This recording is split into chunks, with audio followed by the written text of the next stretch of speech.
The dark part in the corner of my room is waiting for me to look at it. It always does this as I begin to fall asleep, and every night I try not to look. We have played this game of cat and mouse for decades, maybe since I was a child, and didn't yet know why I was afraid of the dark. But I know now, and it still scares me. It will do such strange things as change shape, stretch, loom up suddenly, or move just barely enough that I can feel the air around me shift. If it can startle me enough, make me curious enough, then I'll have to look at it. And I don't want to look at it anymore. Now, as I lie here in bed, between the waking world and the sleeping one, I feel the dark corner of my room fidget listlessly, tired of how hard I'm working to avoid eye contact. In the back of my mind, I can feel more than hear a soft, lilting whisper as it calls my name in a hiss, like steam from a kettle. It's faint, but still sounds like an alarm bell inside me. I try to shut my eyes again, but they won't stay closed for more than a minute or two. There's no sleep inside them for me to curl up and nestle down into. There's no comforting thoughts that listen to reason or logic. There's just nothing except a heightened awareness of that thing with me in the room, that dark part. My shut eyes only make it all the louder, all the bigger, more inviting. I am an old man now, but this thing feels far older than me, as if, perhaps, it has always existed. Before I know it, my eyes are open again, intently finding some spot on the wall, some crack or deformity in the plaster that I can cling to. Anything to keep myself from looking. I hear it call me, more insistent now, the buzz of a mental mosquito threatening to land. Acknowledge me, it says, or get bit. But I know that if I don't look, if I can stay strong until I fall asleep, then it can't get me. Old age has made it difficult, though, and sometimes I slip up. I remember the last time I looked there, and what I saw. It's no real thing, no real entity, but at the same time, it has a voice, a face, a strange, pitying, calculating smile, and it always comes to me as something I once trusted or loved, and have now let go of. Once it was a featureless baby that reached up to me, only in a flash of mental colors and wishing, wanting, imagining what if. Then it was gone, as it always has been. You will never have that, my brain reminds me. You gave up on that long ago. That is not a life you can achieve. You're alone now, and too old to remold yourself and find someone to share that with. Once, out of the darkness, I saw a far-off land, a path spiraling up into a green mountain, with a red-shingled temple at the top. I could feel a bell ringing there, even if it did not sound in my ears. The sun rose over the temple, and in the flash of light that jutted off one massive window, the scene became just a part of a memory I've never had. We'll never have. You could not climb those steps, I tell myself. You missed the chance to do so when you had young legs with lots to give. It's too late to climb. Still another time it was a kind smiling face with inviting soft lips, and with green eyes that shone with affection and light. But the eyes closed. They'll never reopen. It was only emptiness in the corner, even from the start. It's been so many years, decades, I remind myself. You already put all those photographs away in the attic. But last time, I remember there was a different face, one that lingered, and that its voice was clear in my thoughts, as if I'd watched the episodes just yesterday. I can almost feel the smile on my face as I laugh at her writing her daily letter to her mentor. I can taste the cereal, not yet stale with milk. I can think of the usernames of the friends I should message online later about this. Real people whose names I never knew. Her mane flows in a breeze I can't feel. Her horn shines like the blade of a knife. And I can see in her dark eyes a reflection of myself when I at least believed in some form of magic. Those eyes, though, they aren't the same as they used to be. Even though I only see them for a blink, a brief instant, I can see that they extend back, deep and pit-like, that I could fall into and be lost in forever if I looked too long. There's no light in them like there used to be, just flat, drawn purple rims, and then holes that give way to an unfathomable darkness that goes down and down. She may be smiling, but that does nothing to make her feel more like she should. In fact, it only makes her seem more real and more haunting. I remember I turned sharply away from the dark corner, but she was already there in my head. I'd absorbed her as an idea from just one brief look into the blackest part of my room, the mental static of looking into matte emptiness.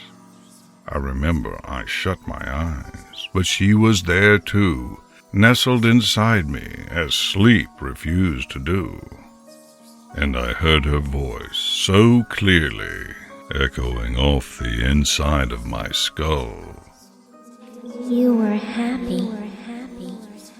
I know. That was a long time ago. Did you learn nothing from me? I tried to be happy. I swear to you, I tried to make friends. I tried to have faith in others, look on the bright side, problem solve, compromise. I tried to be kind, generous, honest, loyal, and full of laughter. You forgot the magic. There is no magic, I remember thinking. I believed it once, I did. But the closest thing I find to magic are ghosts of things I cannot have. Things I gave up on, things that I ran out of time for. They are ethereal to me, magic like a spell or a curse would be. Even the magic of love and life is fleeting and fades quickly. And then I remember the sound of my child voice, the one I'd had when I first met her, speaking out from some recess in my brain where I'd tried to lock it. Are you disappointed in me? Yes. You gave up. It happens when you get old. It happens the more life you live through, the more missed chances you have to keep track of. You are weak. There's cruelty in her voice, the way there never was when I watched her on a screen. I can feel her anger in me, feel her trying to paw her way into my thoughts, to show me all the things I could have had if I'd just made different choices. It's hard to tell how much of it is my own anger. Maybe all of it. I am old, I think, and I can feel myself pleading. I am old and tired. Her voice rises. She spreads her wings in my mind. Behind my shut eyelids, I can see her eyes glowing into me, seeing every remorse I have, every sorrow, every would have, should have.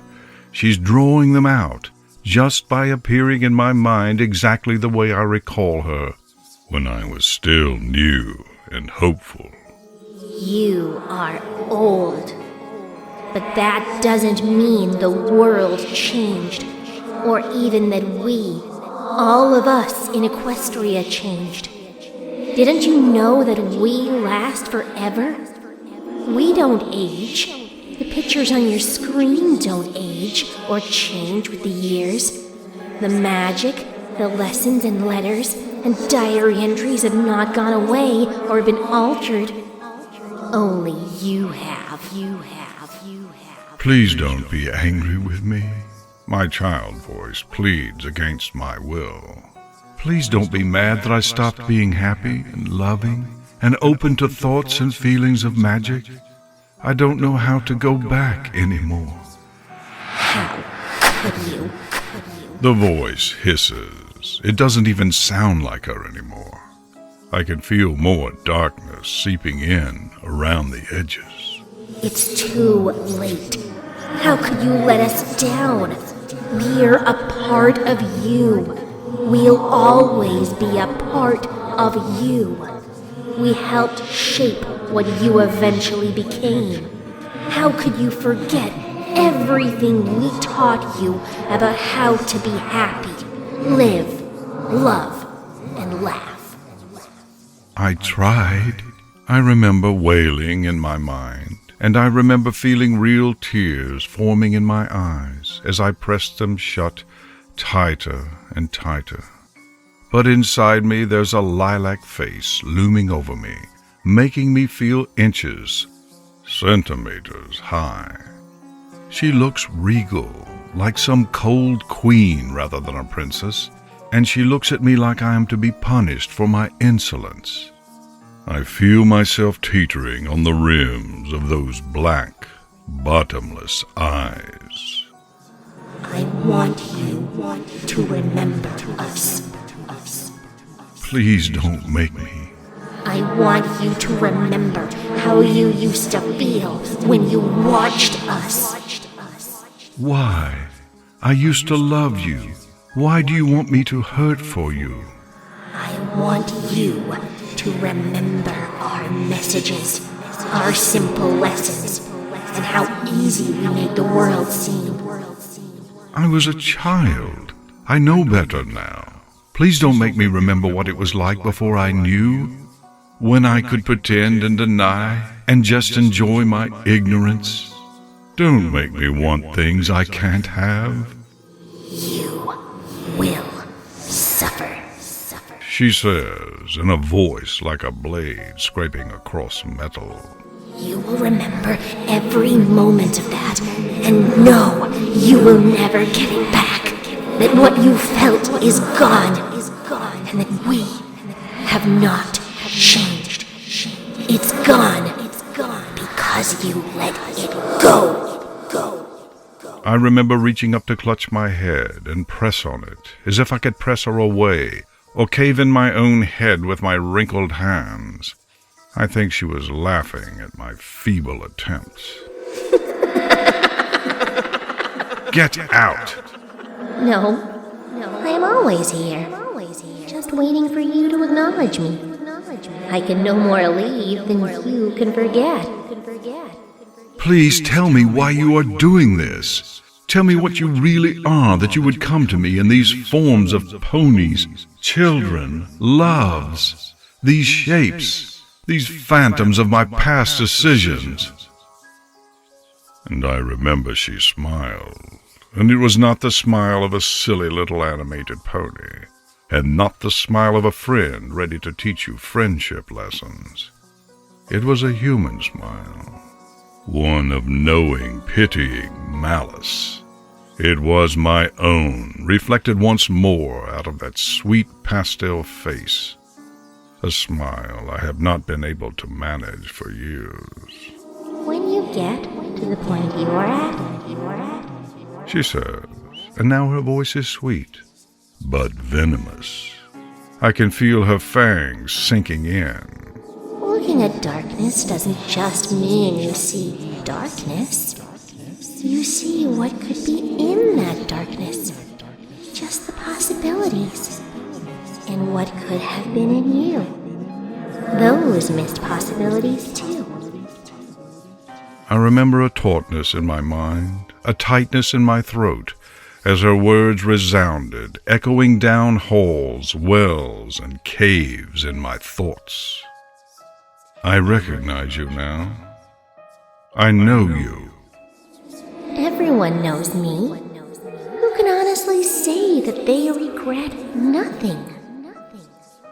I remember screaming in my own head, pounding at the walls of it, gritting my teeth to try to block her out with my own mental white noise. But she kept speaking, laughing, reminding me of moments when I'd had things, when I'd lost things. I tried not to hear her, but it took all of my effort to keep the fantasies out. Things could have been different. I was different. I changed. It's my fault I'm here in bed now, with no one beside me and with no laughter and magic in my heart. I want to get those feelings back, and I just can't. I can't. Eventually, I'd been so exhausted I'd fallen asleep with all my efforts. When I woke, my room was lighter, and the corner wasn't so dark that I couldn't see where it ended. Now I lie here, closing my eyes, opening them, struggling against my own inquisitiveness once more. I never know what I'll see when I stare into the darkest corners. It could be her again. It could be the stairs to the temple, the kind face I still miss, or it could be something new. But I do know that there's pain in that corner. There's a thing without a true form that just wants me to remember so that I will hurt. It wants me to spend my time and thoughts on what I'm missing and have missed. It's easy when you're young to focus on what you do have, what good things there are in your life, in order to shut that shapeless creature out. And I try to do that now, try to remember that I am alive, that I may be alive for some time yet. I have some decisions to make still, few though they may be, and that's something to cling to. There's no reason to look. Nothing good waits for me there. There is no sense in dreaming of sweet things, fantasies of what if. There's no point in tracing my fingertips over faces that I have not touched in decades, or that I never touched at all. If I look, I will hear in my head the voice telling me to remember. I should be strong. But, as she said, I am weak. I am alone. I am old. I am tired. And there is much that is now beyond my grasp. She is waiting for me there, an old friend, the element of magic, and something I have long since forsaken. Who am I to keep her waiting? Before I can tell myself no, before I can find a mental distraction, and before I can quell the curiosity, I lose grip on my resolve. The darkness shudders, my eyes flicker, and I look.